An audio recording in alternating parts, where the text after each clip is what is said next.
When building a birch bark canoe, one of the hardest materials to find is good birch bark.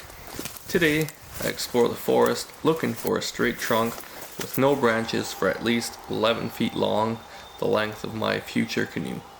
I need over 40 inches circumference and thick, smooth bark that does not divide itself in layers. Alright, so I'm at 43 inches for this one. A little bit crooked here, but then after that it's not bad going higher. Nice birch tree there, but not what I'm looking for. It's too big and the bark's not nice at all. A little bit too old, but it's a good sign. It means that there's some big ones in the area. Keep walking around. Lots of poplars here. I'm just right in the bush, so I got a bushwhack through these hazelnuts and these alders, following some game trails like deer trails and bear trails, moose trails. See that? It's a nice natural trail. Comes out to this clearing here where there's a lot of raspberries and whatnot. Good bear territory. So I'm talking to the camera just to make some noise as I walk through. Some nice moose droppings over there. It's a beautiful forest. The salsaparillas are purple right now. They're coming out.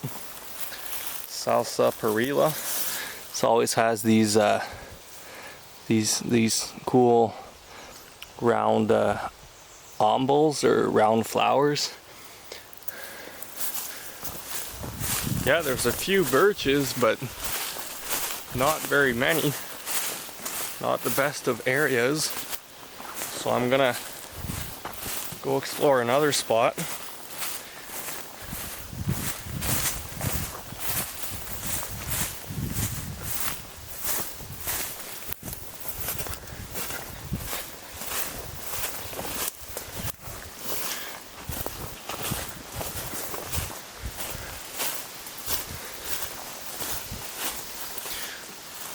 Oh, look at these guys.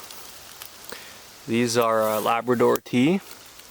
You can see the underneath of the leaf is it's got like a little bit of fur. Yeah, the underneath there has a little bit of fur. And right now it's flowering, so it's just a beautiful, beautiful flower.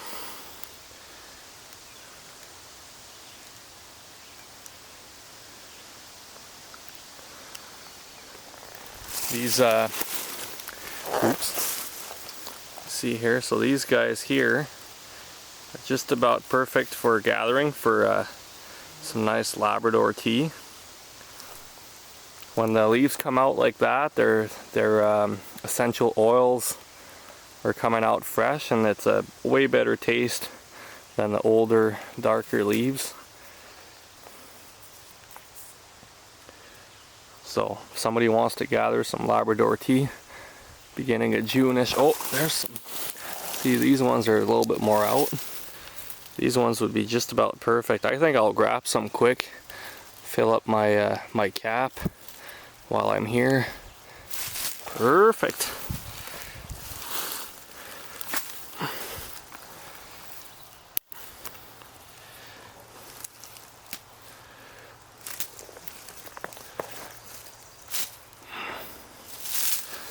Didn't plan on gathering Labrador tea today. I was just coming to look for birch trees, but why not? And it's such an easy plant to gather. I don't eat tons, like, I mean, just about a few leaves like that, just a handful would be good for some tea, so you don't need tons.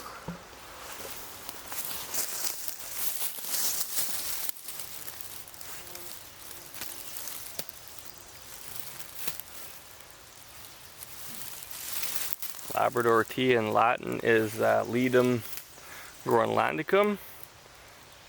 Deze Labrador, yeah, Ledum Groenlandicum, I believe. Beautiful. These I gotta dry out, and then you can keep them in a mason jar for a while.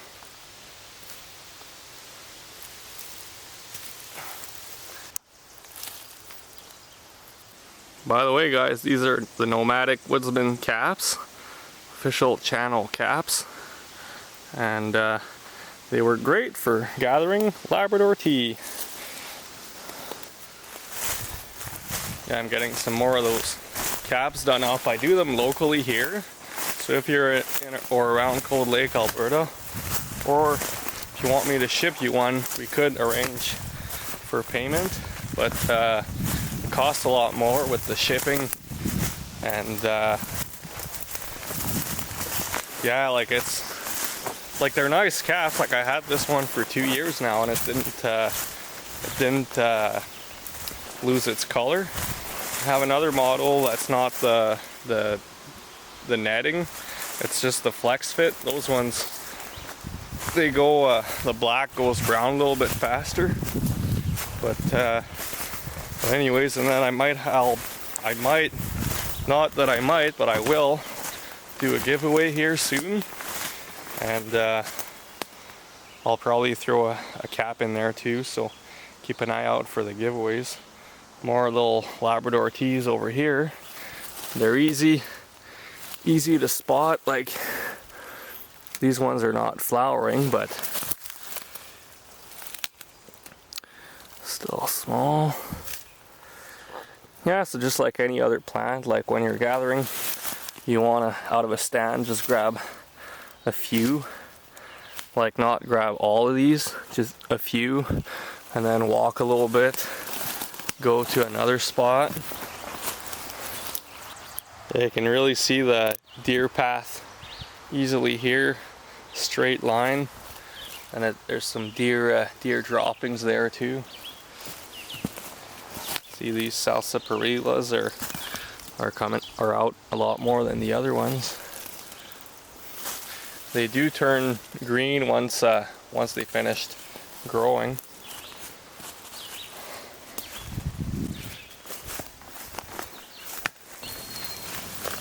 Really hope you guys enjoyed the last videos I put up on foraging wild edibles. I did, if you guys didn't see them, I did a moral one, 2 moral ones. The area where I harvested them, and then kind of wondering what the exact species was, and then people did confirm they were actual true morels, or the blonde morels, Morchella esculenta. And then the other wild edibles that I did was on oyster mushrooms. And that one I actually did French and English. Yeah, I cooked them over the fire. Really good mushrooms. And then now this one, a little bonus for some Labrador tea. So yeah. Alright, let's go to another spot and then see if we can't see some bigger birches.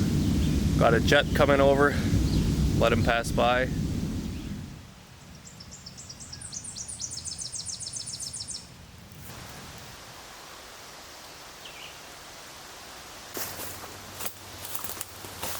A nice little guy here.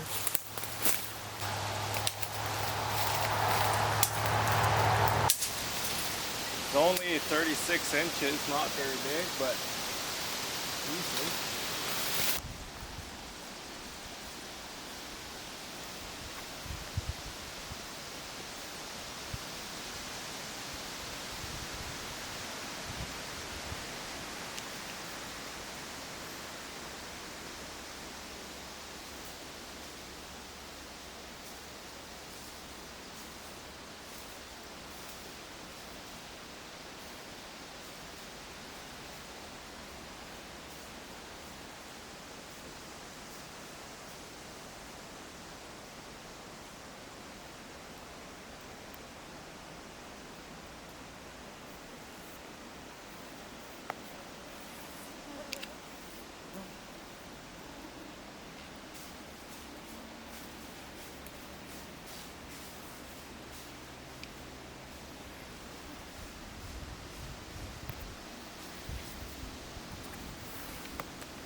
Man, that was cool. Did you guys see that doe? So I was just walking on this log here, going up here, and I scared off a really little Bambi. It was like fox size. It was really small, like a little fawn. And then he took off the way that the doe went, the mother went. So the doe, I heard the doe to the right, like I just stayed put, and smelling it, the mom basically went back to find where the fawn had run off. Really cool, and I'm just gonna leave them some time there to find themselves and leave me some room. But really cool. That's the first time that I had that happen to me. The fawn was so cute. He had like those little white dots on his back, just like Bambi. Really cool. I didn't have the camera running, unfortunately, and he took off like fast. At first I thought it was a fox. I was like, what the hell? And then I saw it was a really small little fawn there. Really cute. Cool. Yeah, I was looking at this birch tree right here, but it's too old. You can see the top there, there's no leaves at the top, and then the bark is like all brittle and broken off, and it's crooked too. And then this one here has been cut by lumberjacks earlier to clear off for the cut line that's just behind me there.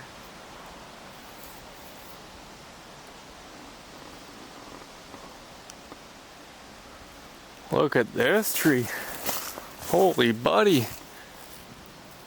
That's a nice one.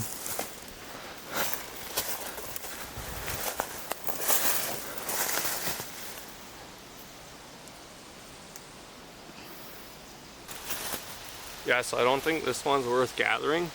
It's really big tree, and the bark at the bottom is not very nice.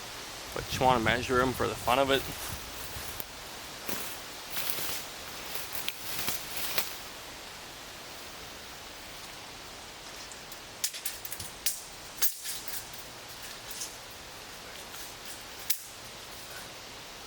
Can't even reach around.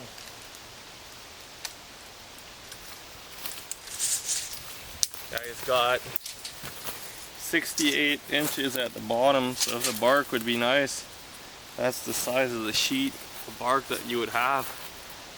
Nice. See, it looks like it got gathered in the past,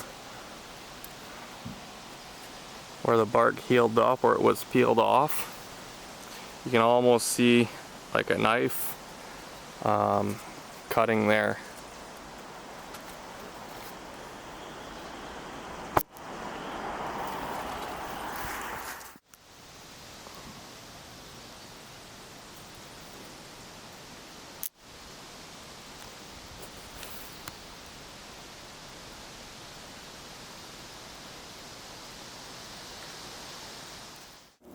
Just bushwhacking through here, and I just came out on a trail, so that's good.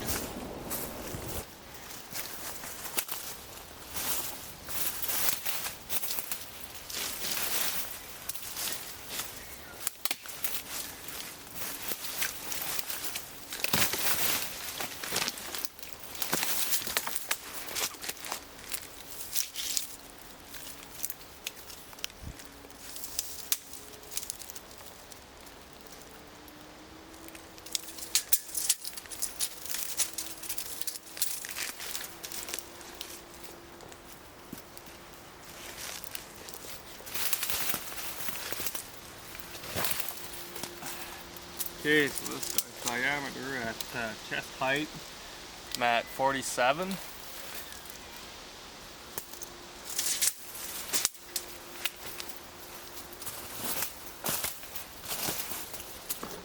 Kind of like this guy. He's nice and straight. He's 47 inches there.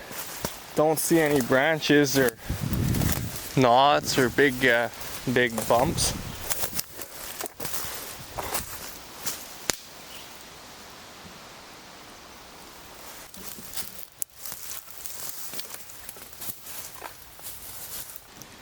Alright, that's what I got for a sample of bark. Really loving this bark. It's nice and solid. It's one piece, and it's pretty much a 1/4 inch thick, which is exactly what I want.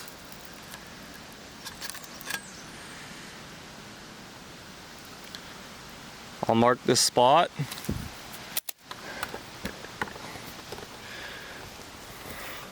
Yeah, so I'll mark this spot. Try to come back and gather this guy this summer. You want a nice one piece of bark for a canoe, because if you get multiple layers, like multiple pieces, multiple sheets, you need to do more sewing, and it's not ideal. One piece of bark makes a really nice canoe uniform. Happy with this find. Woo! This was a good day. Alright, I'll mark this spot and then get out of here. Figure out what the easiest route in and out is. Then I'll have to come back. Yeah. That's the birch that I found over there.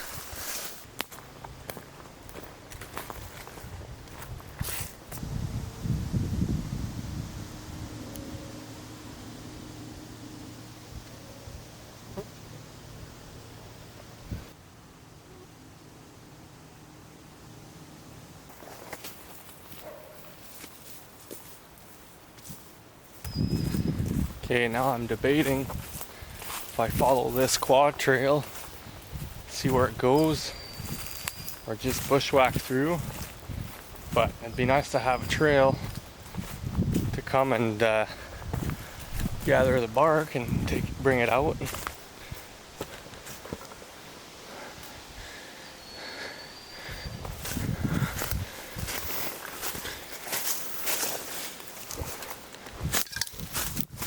It's also close to shore, so I could always canoe in and out. Could bring a lot more gear, and then put the roll of bark right in the canoe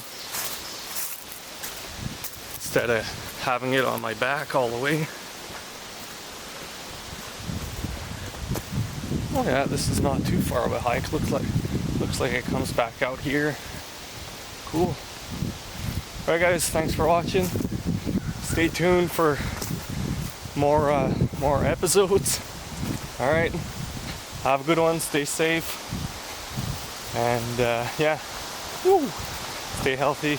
Cheers.